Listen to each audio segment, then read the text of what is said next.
Have you ever wondered why some people earn more every year, yet somehow stay stuck in the same financial stress, while others with modest incomes build calm, stable lives?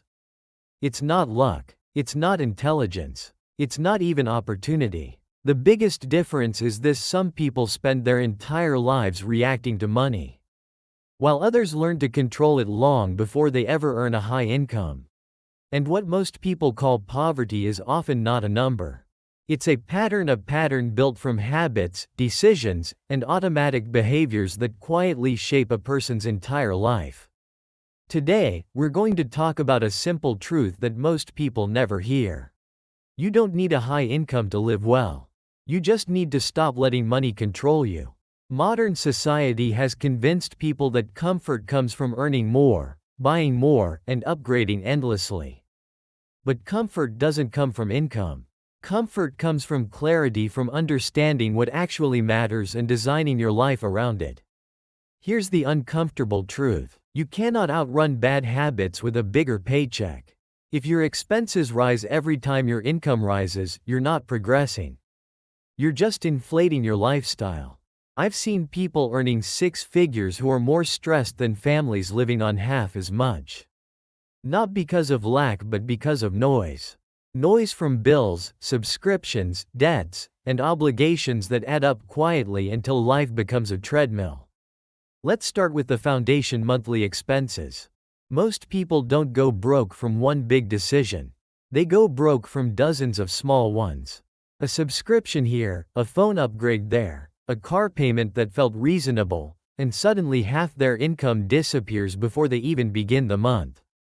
Lowering your expenses is not deprivation. It's freedom, active, mathematical freedom. When your fixed costs are low, you have options. You can leave a bad job, take a break, survive a setback, or say no to toxic opportunities. When your fixed costs are high, you lose all of that. Your paycheck becomes oxygen, and without it, panic sets in. Now, here's something powerful. If you want to transform your financial life, truly transform it, you need to understand one idea. Money grows when you control your behavior, not when you increase your income. Let's talk about discipline. Not moral discipline, mathematical discipline. Discipline means you tell your money where to go instead of wondering where it went. It means you track your spending not to punish yourself but to respect your future self. Most people don't track expenses, not because they're lazy but because they're afraid of what they'll find. But the moment you write everything down, the fog clears. Behavior changes. Patterns appear. You can't fix what you won't face. A simple rule changes everything. Spend less than you earn, invest the difference, repeat for a long time. It sounds ordinary, almost boring. But boredom is where wealth grows. Consistency beats intensity every single time. Now let's talk about mistakes, specifically, how people handle extra money. A bonus, a tax refund, overtime pay, inheritance. For many people, this is where they fail the financial intelligence test. They see it as extra money, so they treat it like free money.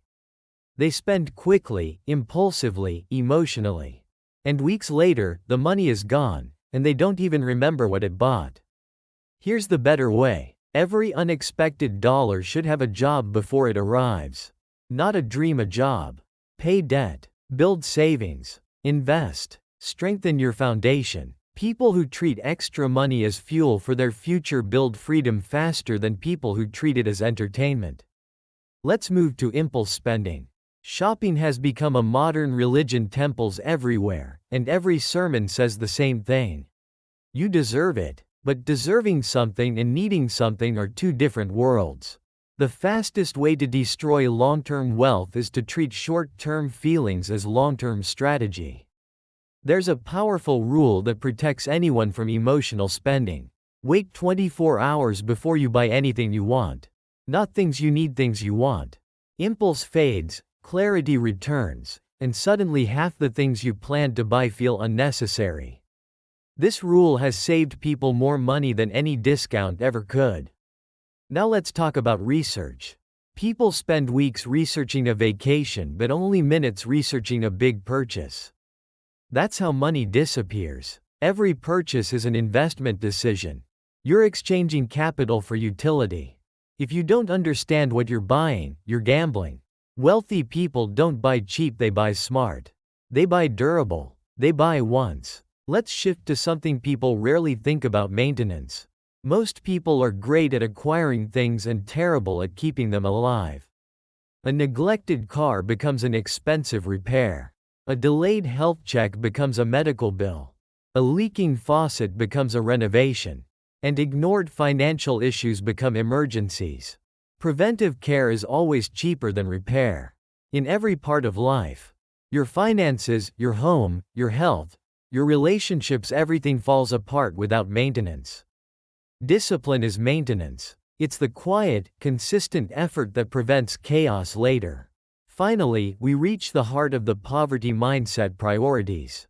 Most people don't know what actually matters to them, so they end up buying what the world tells them to want. A comfortable life is not built by adding more. It's built by subtracting everything unnecessary. Here's a challenge. Write down 5 things that genuinely improve your life, the things that make you calmer, healthier, smarter, and freer. Once you identify your top 5, every financial decision becomes easier. You stop asking, "Can I afford this?" You start asking, "Does this deserve space in my life?" Wealth isn't about accumulation. It's about alignment, spending on what truly matters and cutting what doesn't. If you master this skill, you can live well even on a low income. Because real wealth isn't luxury. It's optionality. It's being able to say no. People believe that more money brings freedom. It doesn't. Only discipline does. If you want to escape the poverty mindset, don't ask for a higher income. Ask for clearer priorities. Ask for cleaner habits. Ask for more deliberate choices. Because the richest person isn't the one with the biggest paycheck. It's the one who can say, with complete peace, "I already have enough." This is Money Studio. Subscribe, like, and turn on the bell for more daily insights on economy, investing, and current affairs.